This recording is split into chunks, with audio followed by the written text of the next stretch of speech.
Ndërruar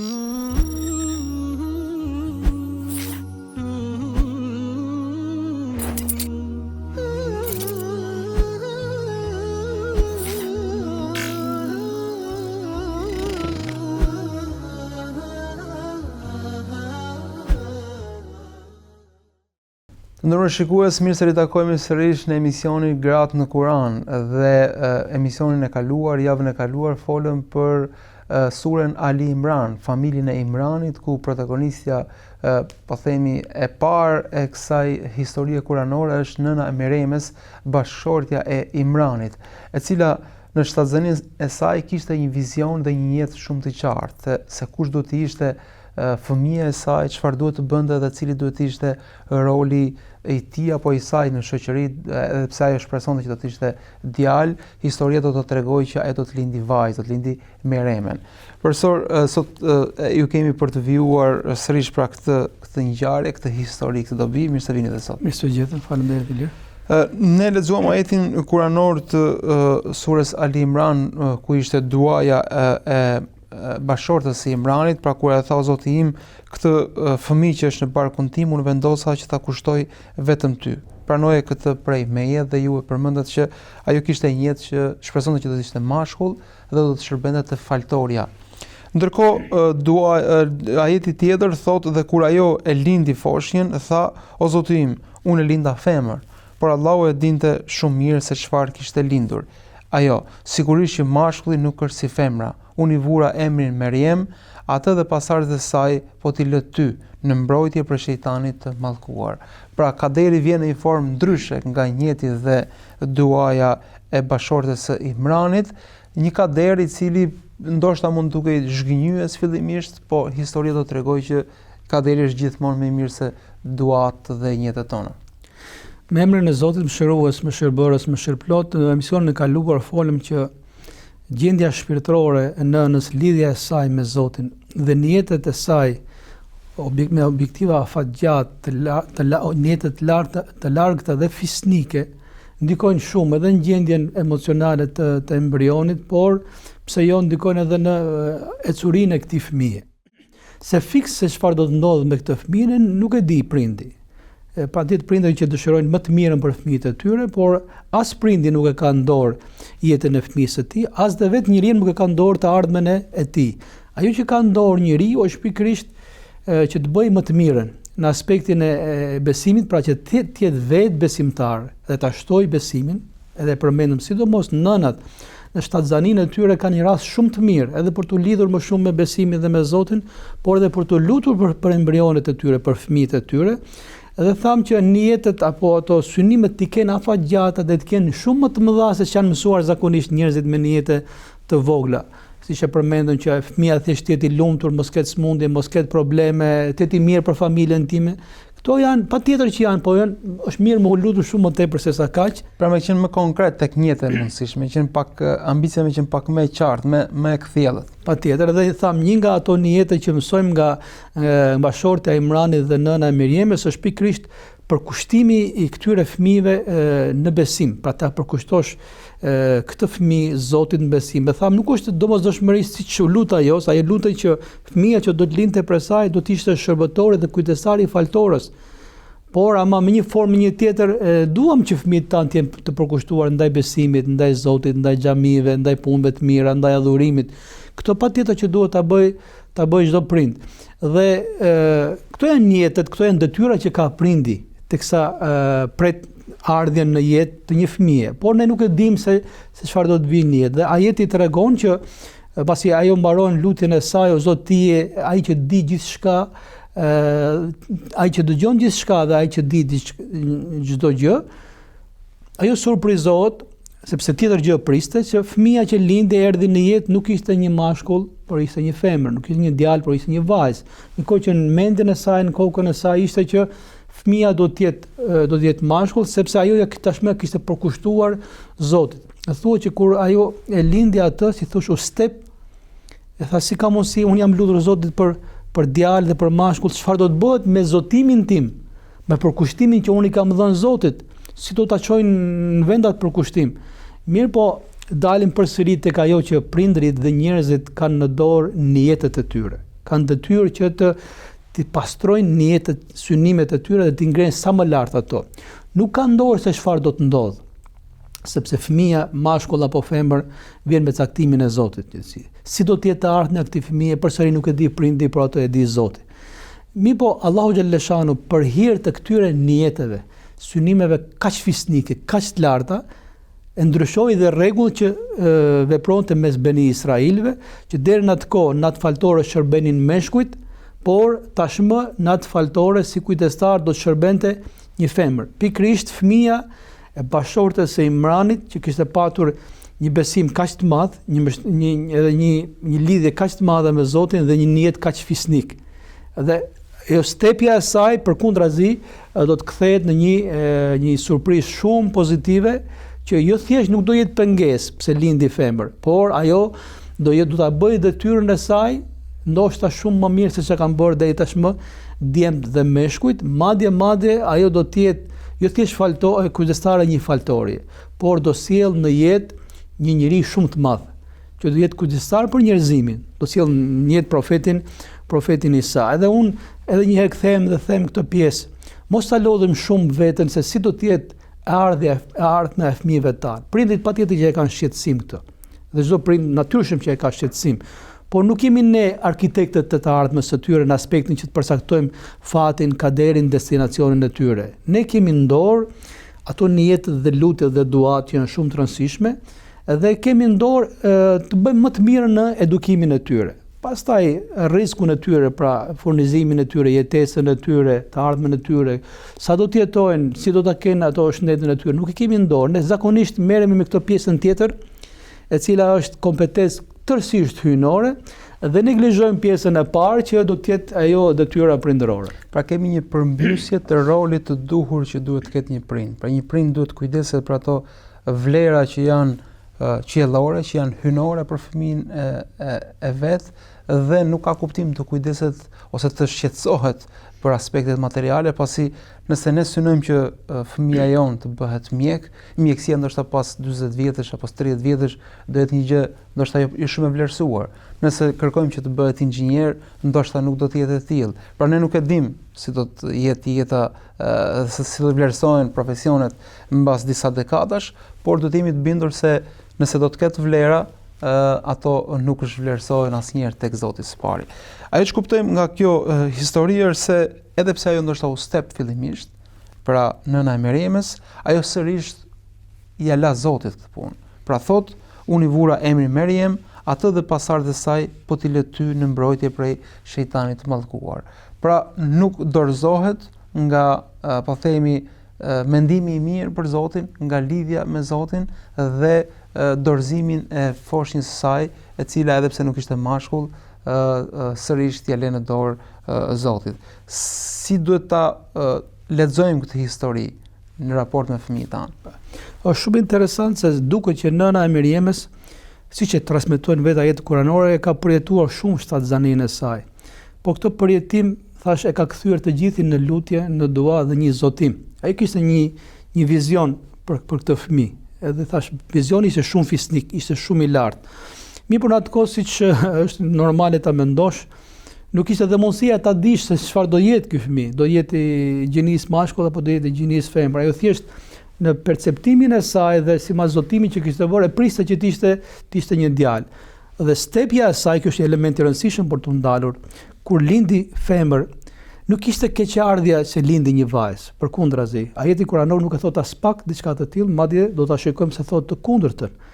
Nuk është ai perceptimi që gjithmonë njerëzit edhe nënat kanë dashur që të lindin meshkuj dhe janë ndier keq kur kanë lindur vajza. Nga ajeti nuk kuptohet as pak diçka e tillë. Stepja e saj, dhe them ajo tërheqja e saj ishte sepse ajo kishte një nijet caktuar, kishte një synim për këtë fëmijë. Donte që ky fëmijë të shkonte në një pozitë që t'i shërbente faltorës, dhe aty shkonin vetëm meshkujt.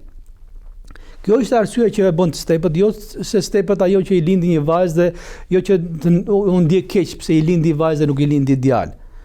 Mirë po, Allahu xhaleshanu është interesant se thotë wallahu a'lamu bima wada'at. Dhe Zoti thotë e di më mirë se çfarë ka lindur ajo. Pra nuk është nevoja ti thot ajo në formë keqardhje o Zot, po unë tjetër gjë prisja, tjetër gjë erdhi, edhe se kishte keqardhjen për veten e vet, thashë kishte keqardhjen për përkushtimin, se shërbimin, pasi do realizohet ai shërbimi ndaj fajtores. Ka bërë një zotim dhe përkushtim ndaj Zotit, po tashmë si thuash, nuk plotësohet një nga kushtet. Kjo është vaj, si do ta realizoj unë zotimin dhe përkushtimin tim, për të treguar që nënat, sidomos e kam për nënat to, asnjëherë nuk duhet mërziten me gjininë e fëmijës. Edhe baballarët nuk duhet mërziten, por nëse baballarët bien në këtë gabim, edhe ndoshta pezmatohen dhe mërziten, edhe kjo thash është gabim, nuk duhet ta bëjnë diçka të tillë. Të paktën nënat nuk duhet ta bëjnë diçka të tillë, sepse gjendja shpirtërore e nënës ndikon tek fëmia, në gjendjen emocionale, më thënë. Edhe nënat minimumi, më thënë, duhet të jenë shumë më të qeta. Kjo është krijesë e Zotit, tjetër kush e cakton se çfarë do të jetë. Dhe në rastin e bashortës së Imranit nuk e kuptojmë asnjëherë që ajo mërzitet dhe pezmatohet se i lindi një vajzë, i lindi një femër. Përkundrazi, ajo u pezmatua thjesht që unë zotimin tim si kam për ta çuar në vend. Dhe Zoti menjëherë e përgjigjen e tij thotë Zoti e di më mirë se çfarë ka lindur ajo. Pra si thon ti ty të mjafton njeti që ke bërë për kushtimi. Po unë jam krijuesi i saj, mashkull apo femër, dhe unë kam marrë niyetin dhe zotimin tënd, dhe ndryshe nga ajo që ke menduar ty, do ta atë niyet kam përtaquar në një diçka që do të çuditës të gjithë njerëzit, jo vetëm ty do çuditesh, po gjithë njerëzit do çuditen se me niyetin e pastër që pate, me atë dëshirën e zjarrt, me atë zotimin e sinqert që i dhe Zotit, unë kam për ta realizuar niyetin tënd me diçka që ty s'ta merr mendja dhe njerëzve s'ua merr mendja. Kjo wallahu a'lamu bima wada'at është relaksues shumë i madh për prindërit, sidomos për nënat. Zoti e di më mirë se çfarë do të lindin. Më përpara ka qenë kjo që njerëzit thjesht bënin lutje dhe dua që fëmia i tyre të ishte mashkull apo të ishte femër, por nuk kishin mundësi për ta kuptuar diçka të tillë përveç se pas 9 muajsh. Sot njerëzit vrapojnë dhe mundohen edhe më shpejt. Tash kushin më të lumtur ata që kanë pritur 9 muaj dhe janë surprizuar, apo këta të tjerë që ndoshta hynë në stres edhe direkt pas 3 muajve. Se nganjëherë kuptojmë sikur ata nuk kanë ditur. Ata për mendimin tim kanë qenë. Nëse do lidhemi me Zotin, nuk do stresojnë asnjëherë. Prandaj, ata kanë qenë shumë më të qetë. Edhe mas 3 muajsh. Patjetër, kanë qenë shumë më të qetë, edhe i kanë qëndruar nijeteve dhe zotimeve të tyre, atyre duave që kanë bërë, dhe pastaj çfarë do që ka ardhur. Ata e dinë që kjo është prej Zotit dhe ja kanë dorëzuar Zotit. Dhe Zoti jo më koti thotë Zoti e di më mirë, nuk ka nevojë ti t'i tregosh Zotit që lindë femër, që lindë një vajzë. Pra Zoti a e mbylli duan asaj, o Zot, ti dëgjon çdo gjë dhe ti di çdo gjë. E po Zoti pas ka di që ky fëmijë duhet të jetë vajzë dhe jo djalë. Ti të mjafton pjesa e parë dhe dorëzoja e Zotit. Pjesa e diturisë dhe pjesa e të ardhmës nuk është në dorën tënde, po është në dorën e Zotit. Kjo është elementi i parë, pra që Zoti i thot asaj, tani fillon gjë tjetër.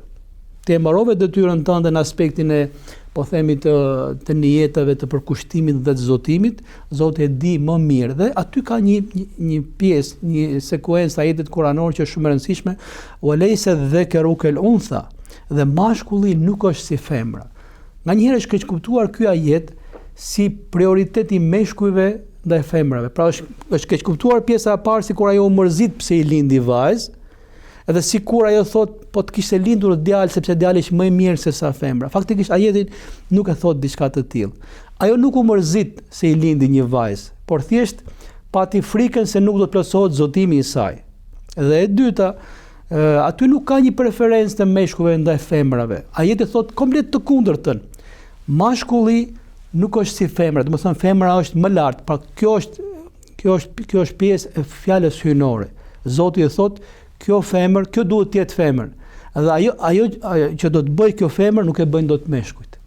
Pra është më mirë që ka ardhur kështu, që unë e kam krijuar vetvetiu që të jetë femër, sepse ato që do të bëj kjo vajzë nuk e bën dot meshkujt.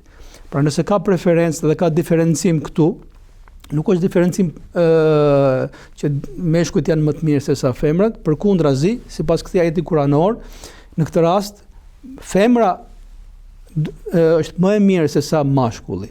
Pra shumë e rëndësishme edhe kjo pjesë. Shpeshherë kemi keq kuptuar edhe fjalët e Zotit sikur tu ka preferencë të meshkujve ndaj femrave, sikur do të ketë pezmatim, një mërzitje kur lindin femrat. Edhe ne kemi thënë edhe që në fillim, po të shikojmë që kush i ka sjellë në jetë ta profetë të mëdhej, kush i ka edukuar të profetë të mëdhej, kush kanë qenë këto nëna besimtare që i kanë hedhur dhe në lumë fëmijën e tyre. Janë pikërisht këto nëna, këto gra, këto femra që ndoshta dikush mund t'i nënvlerësoj, por këto janë ato që sjellin në jetë njerëz kaq të mëdhenj. Pra, ajeti kuranor e bën këtë diferencë. Pra, nuk janë njësoj meshkujt si femrat.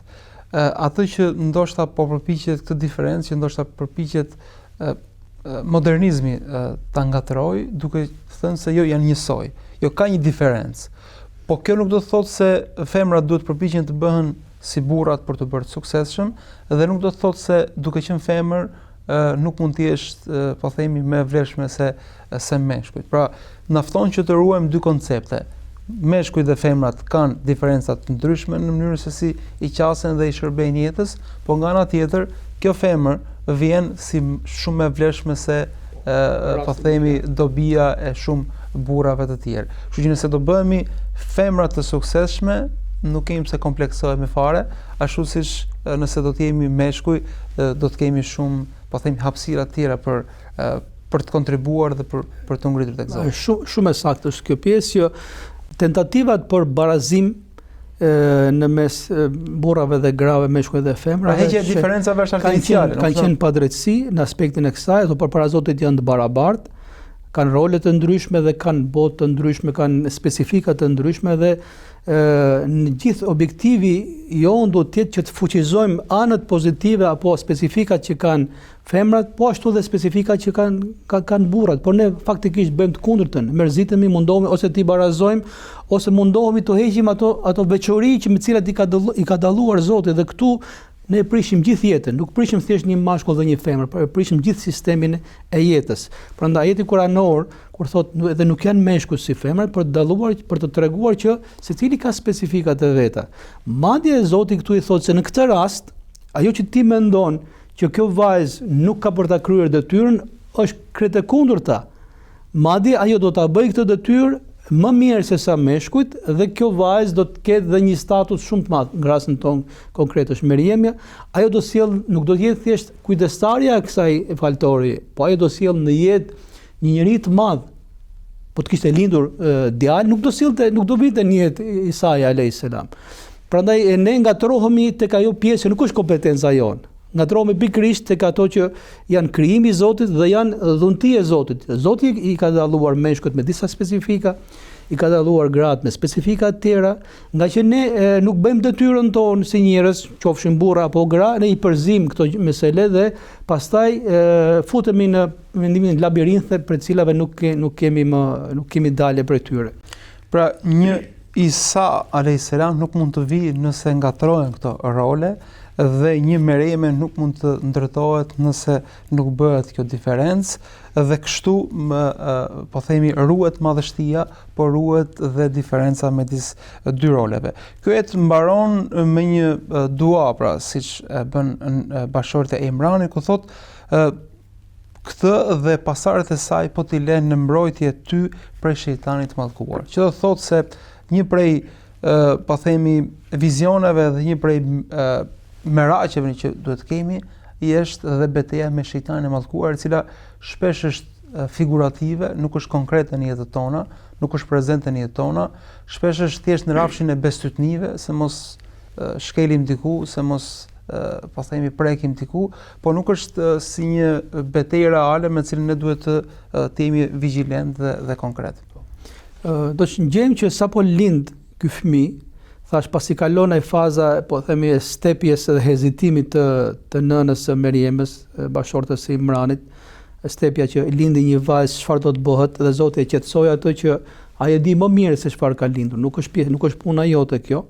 Ti rrit tek niyeti dhe tek zotimi i parë që ke bërë, dhe si më thon ti bëj detyra të tjera prindërore që të takojnë. Edhe detyra tjetër prindërore që del puna e emrit, dhe është shumë interesante. Thotë inni semmeituha Meriem. Më thënë ajo e ka quajtur më njëherë sapo ka ardhur, e ka quajtur Meriem. Dhe Meriem do thotë e përkushtuar në besim, besimtare, adhuruese, e përkushtuar dhe e zotuar ndaj Zotit. Pra në jetën që ai kishte patur për këtë fëmijë, nuk e lën thjesht në nivelin po themi dëshirave, por e konkretizon edhe tek emri. Dhe këtu vim tek një element i rëndësishëm që ka rolin e vet, nuk është rol vendimtar, por ka rolin e vet emërtimi i fëmijëve. Emërtimi i fëmijëve është frymëzim.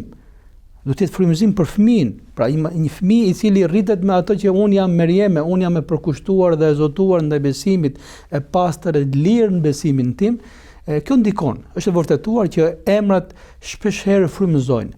Nuk është se ato destinojnë përfundimisht se si ka pëlqenë njeriu, se ka shumë njerëz me emra shumë të mirë, edhe emra profetësh, emra që inspirojnë besim, por për fat keq ata njerëz ajo që është brenda emrit është komplet diçka tjetër dhe është dhe ana sjelltas. Mirë, po në gjitha rastet, jo më kot është nga tradita profetike zgjedhja e emrave dhe prindi do të mundohet të zgjedhë fëmijës vet një emër të mirë, që nuk ka kuptim pejorativ, negativ, që fëmia minimumit të mos ndihet keq. Nuk është kusht që emri të jetë patjetër emër profeti apo emri një nga shokët e profetit Muhammed alayhis salam, kjo nuk është kusht, por minimumi që kuptimi i emrit të jetë kuptim pozitiv, që e frymëzon her pas here këtë fëmijë. Nuk e dim se sa është përqindja e ndikimit. Po gjithsesi ka ndikim në të mirë. Ndryshe është të thrasë dikush vazhdimisht o fisnik, o trim, o i ndershëm, ndryshe është të thrasë dikush me të kundrën e saj. Edhe kjo është parsisht është detyra, thash, e prindërve, sepse fëmia nuk di se nuk është ai që përcakton, që vendos emrin e tij për veten e tij. Ai mund ta ndryshojë më vonë, por detyra parsorë është detyra e prindit. Prandaj Zoti e sjell në pah edhe komunikimin që bën ajo me Zotin. O Zot, unë e linda atë vajzë, edhe ka një farë stepje dhe Zoti e qetëson atë. Pastaj thotë inni semeitu Meriem, unë ja kam lënë asaj emrin Meriem. Po pse e ka lënë emrin Meriem? Dhe Zoti e pranoi emërtimin e saj, e pranoi.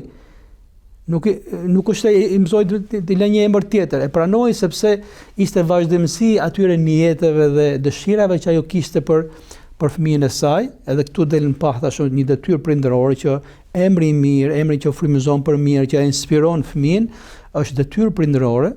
Pastaj thot wa inni u'idhuha bika wa dhurriyyataha min ash-shaytanir rajim. O Zot, unë ruaj atë dhe trashëgimtarët e saj nga shejtani i mallkuar.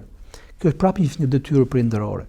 Që prindi ka për detyrë të lutet Zotit që Zoti ta ruaj këtë fëmijë, madje edhe trashëgimtarët e tij nga shejtani i mallkuar, qoftë ai shejtan prej gjinëve apo qoftë ai shejtan prej njerëzve. Dhe pikërisht kjo dua që ajo bëri, domethënë, me kaq përshpirtje, me kaq përkushtim, është shkak që vetë profeti alayhis salam tha, çdo fëmijë kur lind një formë një tjetër ncytet dhe nga shejtani i mallkuar, përveç Meriemes dhe birit të saj. Meriemes dhe Isait alayhis salam. Zoti duan e nënës Meriemes e mori plotësisht. Prandaj thotë Zoti e pranoi krejtësisht me formën më të mirë duan e kësaj gruaje. Tu del pa dhe një element tjetër, elementi pikërisht i kësaj që prindrit kanë për detyrë të luten Zotit. Madje nënat të luten Zotit teksa fëmia është në barkun e tyre. Pse jo të lexojnë, po themi ato lutje që lutjet mbrojtëse, lutjet që janë imunizuese, ato sure kul huwallahu, felekun dhe nasin. Është e vërtetuar që nënat kur lexojnë Kur'an, embrioni është më i qetë, madje edhe nënat janë më të qeta. Kjo është tashmë edhe shkencërisht është e provuar diçka e tillë. Sa më të mira lutjet, sa më inspiruese dhe tregimet që tregojnë nënat, histori që lexojnë, aq më shumë, do thonë, merr pjesën e vet fëmia teksa është. Pra është detyrim kur e ka në barkun e saj, po është detyrim edhe kur lind, kur prindi parsisht babai, po ashtu edhe nëna apo gjyshi, njerëzit e afërt, her pas here bëjnë lutje për fëmijët e vegjël, sepse ne besojmë që Allahu xhaleshanu ka krijuar edhe të keqja. Keqja ekziston, shejtani i mallkuar është simbolik i të keqes, qoftë ai shejtan për gjindve, po qoftë ai për njerëzve, mësyshi, xhelozia, smira, magjia, këto janë gjëra që ekzistojnë brenda kufive të tyre. Ne nuk duhet të frym këto deri në nivelin që siç e përmendë që frika dhe paniku që mos i ndodh diçka, mos i bë dikush një magji, nuk kemi ne ato që i mbrojmë, është Zoti ruajtësi dhe mbrojtësi, por ne jemi prindërit, ne kemi për detyrë t'i lutemi her pas here Zotit dhe t'i lexojmë fëmijëve tanë, pikërisht ato lutje, ato dua profetike apo ato ajete kuranore që janë ruajtëse dhe mbrojtëse. Prandaj nga tradita e profetit Muhammed alayhis salam që ai ju lexonte niprave të tij, Hasanit dhe Hysenit dhe niprave dhe mesave tjera. Ato lutje që ne i dim sot dhe hoxhallarët në përgjithësi i lexojnë, janë pikërisht lutjet që ka bërë profeti Muhammed alayhis salam kundër mësyshit, kundër xhelozisë, janë ajetet kuranore që na ka mësuar Zoti që janë mbrojtësit dhe ruajtësit. Kjo është një detyrë tjetër, mendoj shumë interesante që e kanë prindërit, që të lutën për fëmijët e tyre, të lexojnë ato ajete dhe ato hadithe, edhe fëmia kur akoma s'ka lindur, por edhe pasi ka lindur fëmia.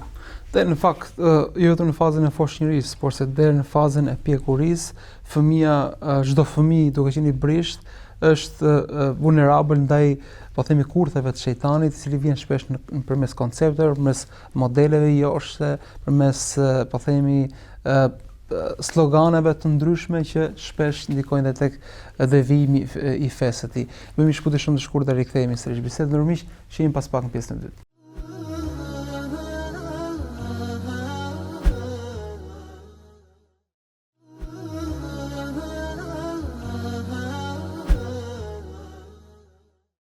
Rikthehemi miq në studio, jemi me surën Ali Imran dhe me familjen e Imranit, ku në fokus në fillim të këtij tregimi është bashkëshortja e Imranit, e cila vjen me një fillimisht me një shtatzani, ku brenda saj ka një dua dhe një vizion të qartë, dhe më pas ka një emërtim gjithashtu me vizion, duke quajtur atë Merieme, ashtu siç profesori shpjegoi që do thotë adhuruese e lidhur me Zotin, dhe treta një përkujdes ndaj saj për fëmijën që të mos jetë pre e cytjeve të shejtanit. Raport me të dytën më kujtua një përvojë personale e një të njohur i cili rritur në periudhën komuniste, ishte po themi i përfshirë në gjithë bindjet ateiste, se po themi koncepti i Zotit dhe i besimit ishte tërësisht i pavlerë, mirë po paraardhësit e vete kishin quajtur atë Ramazan.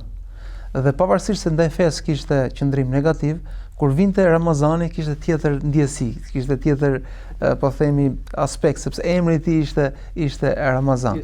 Dhe u bë sebeb që ndoshta kjo lidhje me emrin dhe me 2-3 shkaktarë të vegjël që të jetë në Bajramin e Fitr Bajrami, pra në duke filluar dhe duke përjetuar Ramazanin. Pra, mund të themi se ndoshta u bë si derë vetëm ky emër, që ndoshta kishte shumë pak pesh në jetën e tij, që ta hapë derën e besimit dhe sot nga kjo derë vazhdon që të jetë pjesë e besimit. Profesor, ajeti vijues thot Zoti i saj e pranoi përkushtimin e saj me një pranim të mirë, e të shpërblyeshëm.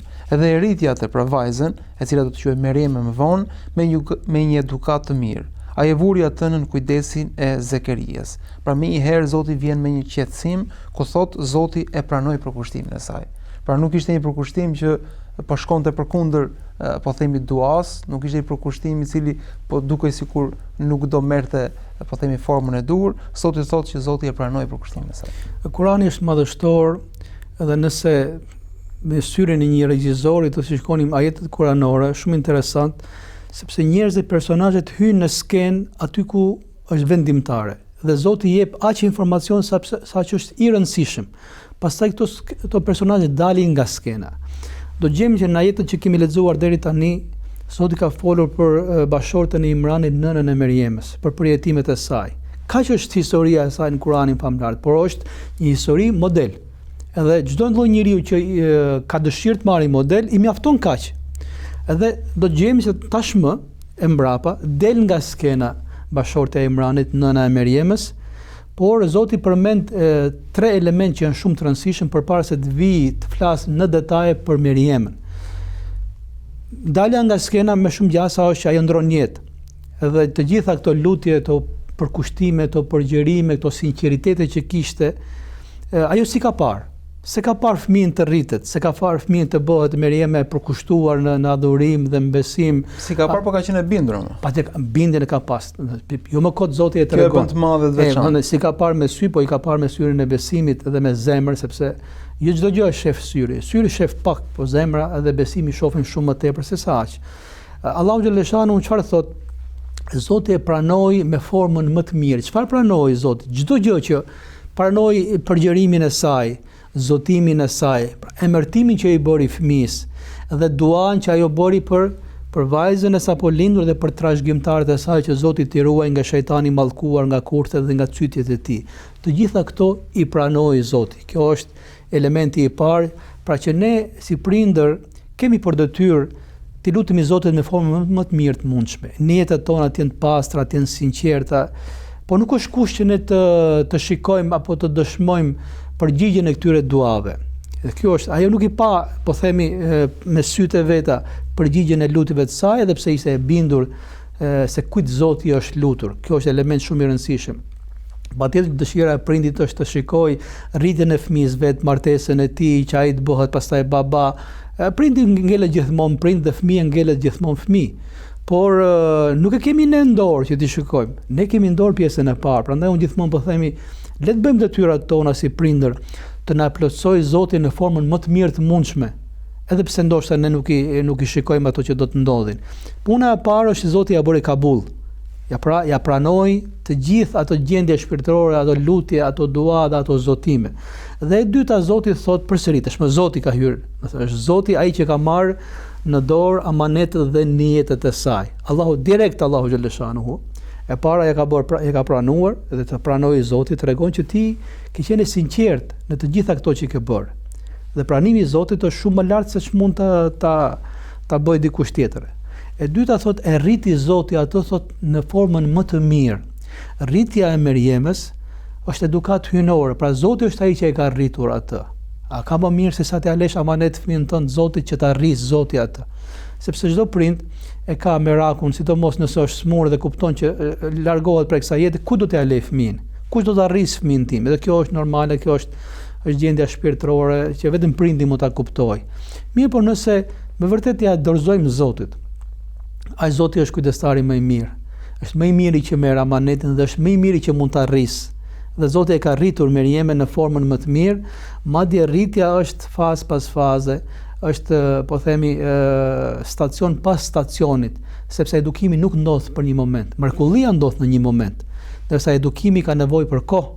Dhe këtë mësojmë edhe prej ajetit kuranor që edhe edukimi i fëmijëve, edhe njeriu i përsosur, ai nuk bëhet thjesht brenda një nate, por ai ka nevojë për kohë, ka nevojë për edukim. Dhe e treta që tregon përsëri ajeti kuranor është se kujdestarin, se duhet një kujdestari njerëzore. Pra, pranimi ishte hyjnor, edukimi dhe po themi ishte hyjnor, ndërsa kujdestaria njerëzore, që kjo është e rëndësishme, dhe është çdo prind, ku do t'ia lej kujdestar, ku do t'ia lej fëmin, cilit mësues, cilit hoxh, sidomos kur i çon fëmijët jashtë, ku do ta lej un fëmin, e ka merak prindi diçka të tillë. Allahu xhaleshano e qetëson se thuhet atë që do t'ia lej njeriu më të mirë që ekziston, që është Zekeria, që ai është profeti i Zotit. Po ai do të kujdeset për Meriemën, por dhe Meriemja, kjo fëmia jo do të bëhet sebeb që t'i hapi disa dritare e disa surpriza pozitive Zekerias. Prandaj të tre cilësi hyjnore që dalin pa janë vetëm për treguar një gjë, që ti ke qenë aq i sinqert në lutjet dhe në përgjërimet tuaja, në ato niyetet që ke patur, saqë unë do t'i pranoj të gjitha ato në formën më të mirë të mundshme, do ta rris fëmijën tënd, do ta edukoj atë në formën më të mirë të mundshme dhe kujdesarinë e tij do t'ia lë njeriu më të mirë që ekziston në këtë kohë.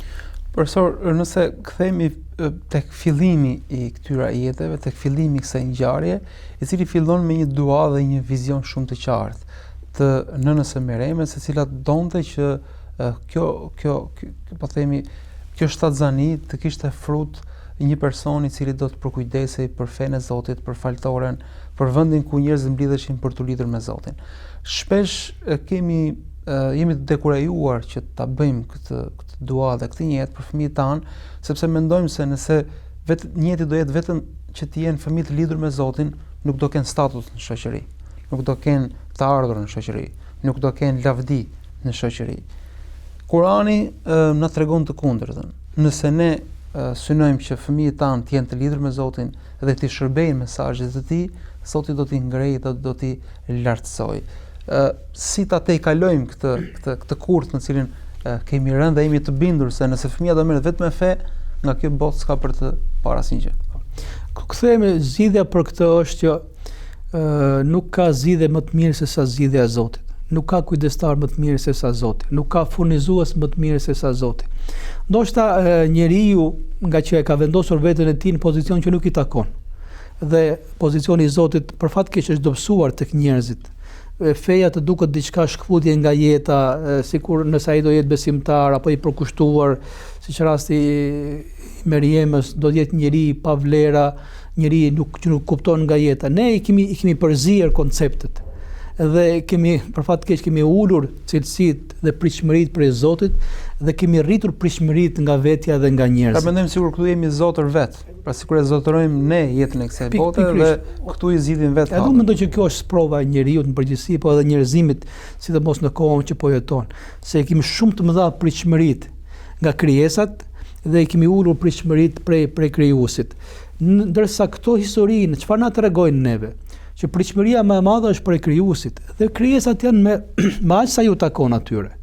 Por edhe kur ti nuk e shikon se çfarë do ndodh me fëmijën tënd, është pikërisht ky Zot që kur nuk të ka zhgënjur, ky ka përtaquar për te pritshmërive tuaja. Prandaj përmenda atë që këto lutje, këto përgjërime, këto përkushtime të një nëne për fëmijën e saj, që nuk e shikon as rininë e saj, po as adoleshencën e saj dhe as pjesën tjetër të jetës, Zoti i mori në formën më të mirë. Dhe e dyta e çoi më tej se ç'kishte menduar vetë nëna e Meriemës dhe gjeti kujdestarin më të mirë që ta çojë në vend atë porosi. Ndoshta ne thash si prindër edhe si njerëz duhet të kthehemi kësaj që nuk humb gjë nëse i lutesh Zotit. Nuk humb gjë nëse ja le amanet Zotit. Nuk humb gjë nëse i mbështetesh Zotit. Dhe rriti pritshmëritë prej Zotit, që Zoti të t'jap përtej pritshmërive dhe uli pritshmëritë edhe nga vetja jote edhe nga krijesat, se nëse do t'i rrisë shumë pritshmëritë edhe nga vetja jote si njeri, po edhe nga krijesat tjera, aty do të jetë sprova dhe do jetë zhgënjimi yt. Pra zgjidhja është që Allahu xhaleshanuhu të ketë ato që meriton t'i takojë, që gjithmonë i ka takuar, por dhe njeriu dhe vetes tënde le t'i takojë pjesa që i takon dhe do të gjejmë që ajo që vjen prej Zotit është shumë herë më e madhe, është përtej gjitha pritshmërive, dhe ajo që vjen nga njerëzit në rastin më të mirë është maksimumi sa që ke menduar ti, por shpesh herë është edhe e krejt e kundërta janë zhgënjimi i pritshmërive. Dhe ajo që mund të vi nga njerëzit, ku ndoshta duke parë dikë nga jashtë mendojmë se dikush mbështetur tek njerëzit dhe duke shfrytzuar edhe njerëzit ka fituar shumë, në fakt është nuk është gjë tjetër vetëm se caktimi dhe kaderi i Zotit. Zoti ka përdorur patjetër. Zoti ka përdorur atë gjë. Profesor, Zoti shpërblet. Faleminderit. Nderoft. Dorëmiq, kjo ishte historia e familjes së Imranit dhe për çdo i cili Kuranin e ka libër të jetës së tij, Kuranin e ka libër të utrofys të besimit të tij, do të kuptoj se në Kuran është një sure ku flet për familjen, që do thotë që nuk ka kuptim jeta e një besimtari pa një familje, dhe një familje ku rolet janë shumë të qarta dhe janë shumë ambicioze.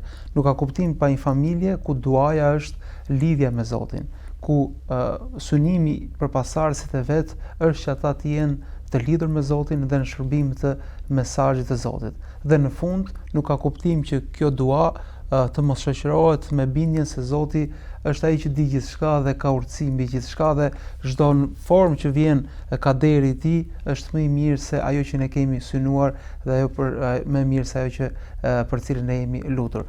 Unë lutem Zotin që kjo histori, këto ajete të na bëjnë që secili për ne të reflektojmë, të na hapi ambicet dhe vizionin për ne dhe për pasardhësit tanë.